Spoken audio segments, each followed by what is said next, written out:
So for this thick material, especially 2 layers, you want to use the durable thread. And I get mine from Hobby Lobby Sewology. This thread is usually on sale $99 to $199, depending on the size and the yardage. Remember, hold the waist together before you cut, depending on how you cut. If you cut by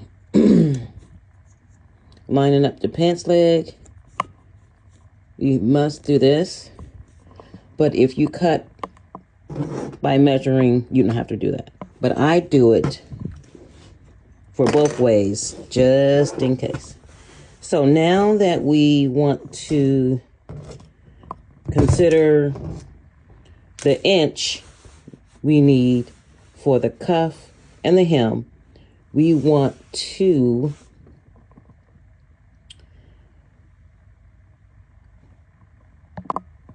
subtract the inch from the length we determined to be cut. In this case, wooden ruler is easier to use because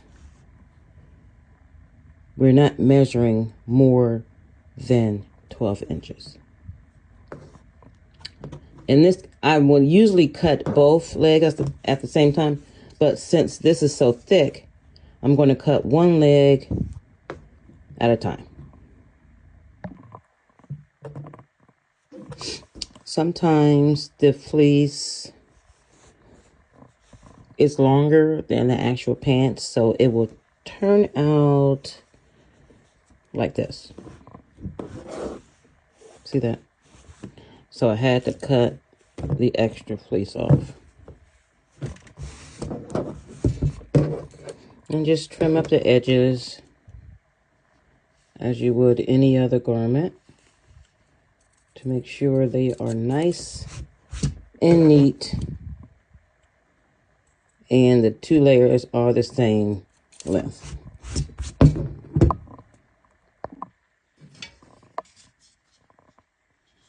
You want to get the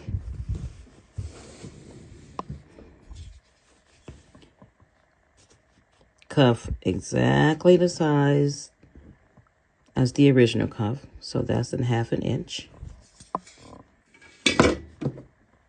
So you would turn this over once,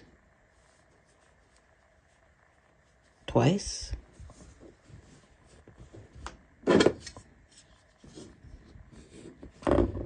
and that will be your stitch line.